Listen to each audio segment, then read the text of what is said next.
Hello there, it's always a special weekend on the calendar, this one, as the drivers get to grips with the formidable challenge of Spa-Francorchamps. Last year the championship was decided here when Mark Webber came unstuck at Eau Rouge.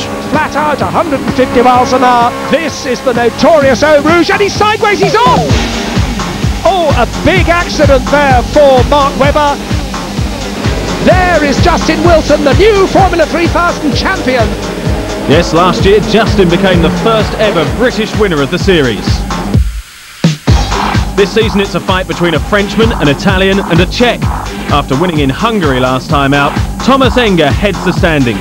2 points clear of Sebastian Bourdais, Giorgio Pantano still in contention in third. First, of course, qualifying on a circuit where the drivers can really enjoy themselves. Flat-out corners are very much a feature of Spa. We're on board with the Brazilian Antonio Pizzonia, en route to claiming third on the grid. And for the Formula 3000 boys, it's foot to the floor all through Eau Rouge. This is Sebastian Bourdais on his way to pole. Giorgio Pantano had a frustrating qualifying, stuck in the pits for much of the time with engine problems, but when he did finally get on track, he was fourth fastest. Others like Derek Hill were visiting the scenery. Justin Keane was wall banging at the bus stop, and Robin Guyon went mud plugging. As for the championship leader Thomas Enger, well, things were looking good. Second fastest with just a few minutes of the session remaining, the Czech seemed all set to snatch top spot from Bourdais. Thomas was unhurt thankfully, but the look on team boss Christian Horner's face said everything. Not only would his Arden team have a large repair bill, it would be a race against time to get the Lola rebuilt for the start. We'll have all the action from the race very shortly. First, let's join Simon Taylor, who's been watching the Porsches. An immense 39-car field for this 10th anniversary of the Porsche Supercup, with championship leader Stefano Ortelli on pole position. For a change, a rolling start was used from the old grid down the hill from La Source. And as the field got away, it was Ortelli from Mark Lieb with Frank Stippler's silver car and Cyril Sauvage's white one in pursuit. Spa's notorious Eau Rouge corner is flat out in these Supercup cars now, and Lieb was pushing Ortelli hard up the hill. But Stippler and Sauvage made it three abreast at the top of the hill into Les Combes. Sauvage had now snatched third, and on down the hill, Sacha Masson got inside Stippler, and Pierre Caffer tried to get inside both of them. Masson came off worst in this little manoeuvre. In the middle of this high-speed traffic jam, Patrick Heisman hit Caffer, damaging one of his vulnerable front radiators and leaking coolant right onto the racing line. Several of the pursuing hordes found the water and ran wide, including Mark Gindorf and Sandy Grau. Meanwhile, Heisman struggled on. That's Australian Alex Davison passing him, while Heisman's teammate Mark Duez emerged battered from the gravel, leaving behind the stranded Marco Seefried and scattering bits of his own bodywork. Also involved in that incident was Meick Heupel, who had a punctured left front tyre, but just wanted to press on. Back at Eau Rouge, it was still Ortelli from Lieb, Sauvage and Stippler. And the wounded struggled into the pits, Heupel on his wheel rim and Heisman still trailing water and antifreeze. Championship challenger Alex Zampedri, having qualified a dismal 20th, was having a frustrating race well down the field. That's the yellow car of Istvan Ratch going past out of Les Combes.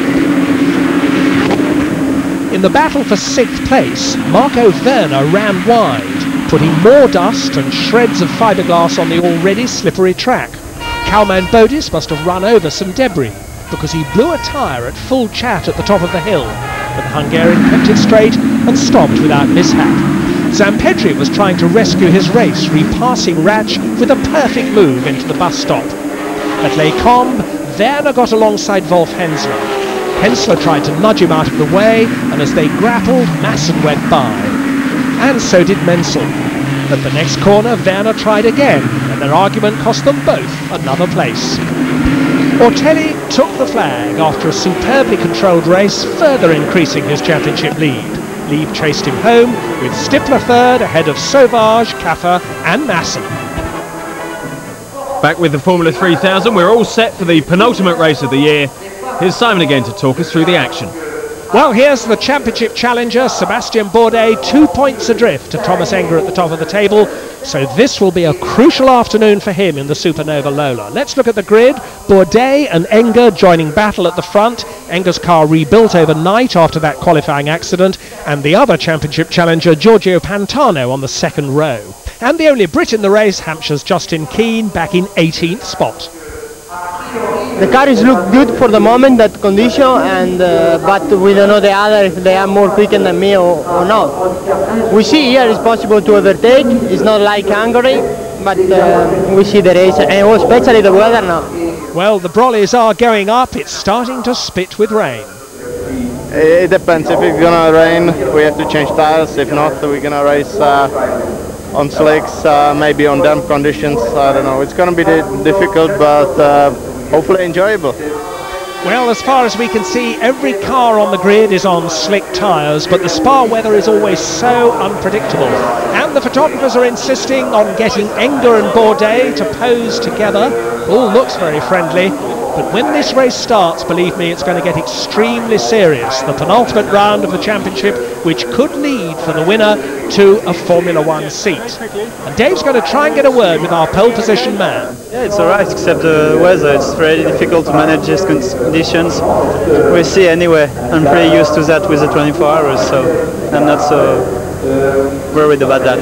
Well, the Spa 24-hour race always plagued with every sort of weather here, but the wet weather tyres are at the ready in every pit. The dummy grid lined up in front of the old start line down the hill from Eau Rouge, but they'll come round on the formation lap to form up here by my commentary box on the Formula One grid, which means a real traffic jam into La Source on lap 1. We'll be right back for the start of the Spa Formula 3000 race.